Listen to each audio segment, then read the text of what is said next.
ஐயா, உங்களுடைய கருத்துக்கு நன்றி. மறவர் கேண்டிடேட்டு மறவர் சமுதாயத்திற்காக இந்த 5 ஆண்டு காலமாக எந்த குரலும் கொடுக்கலையே.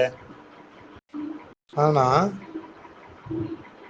ராம சீனிவாசன் நம்ம தமிழ்நாடு மறவர் பேரவை நடத்தின அவ்வளவு டிமாண்ட்ஸையும் வந்து வலியுறுத்தி நம்ம இதில் பங்கேற்றாரு.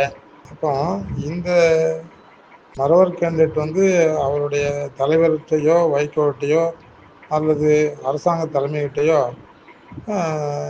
நம்மளுடைய டிமாண்ட்ஸ் எதையுமே ஒரு தரம் கூட சொல்லவும் இல்லை, வலியுறுத்தவும் இல்லையே. சரி, இப்போ சாத்தூரில் போய் சின்னம்மாவுடைய கேண்டிடேட்டும் நிற்கிறாங்க, பிஜேபி கேண்டிடேட் நிற்கிறாங்க. 2 பேரும் மறவர் கேண்டிடேட் தான். இப்போ இதில் எந்த மறவருக்கு நம்ம உதவி பண்ணுறது? அதனால் தமிழ்நாடு மறவர் பேரவை வந்து ஒரு ஸ்டாண்ட் எடுத்திருக்குது. அதில் பாரதிய ஜனதா கட்சி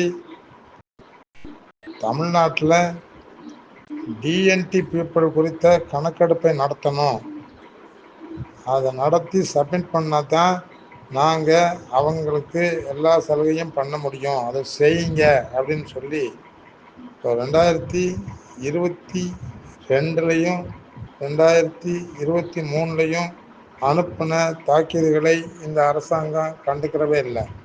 அதை வலியுறுத்துகிறதும் வந்து அந்த கட்சியில் இருக்கிற மறவர் சமுதாயம் உள்ளிட்ட இந்த முக்குளத்தோர் கேண்டிடேட்ஸு, எம்எல்ஏஸு அதை வலியுறுத்துவதும் இல்லை.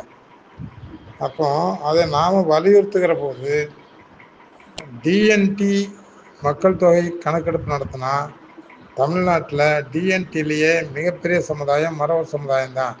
அப்போ தமிழ்நாடு முழுக்க மறவர் இனத்து மக்கள் எவ்வளோ பேர் இருக்கிறாங்கன்ற கணக்கெடுப்பை நடத்த சொல்கிறது தான் அந்த சர்க்குலர்.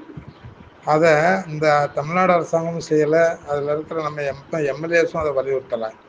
ஆனால் அதை செய்யுங்கன்னு வலியுறுத்தி தமிழ்நாடு மறவர் பேரவை நடத்தின ஆர்ப்பாட்டங்கள், உண்ணாவிரதங்கள், போராட்டங்களில் ராம சீனிவாசன் போன்றவர்கள் வந்து கலந்துக்கிட்டு அவங்க அதை கருத்தை வலியுறுத்தினாங்க.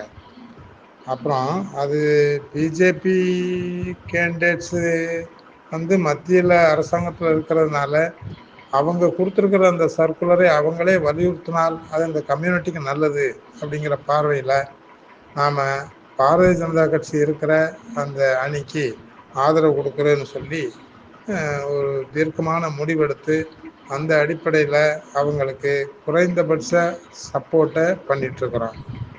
நன்றி.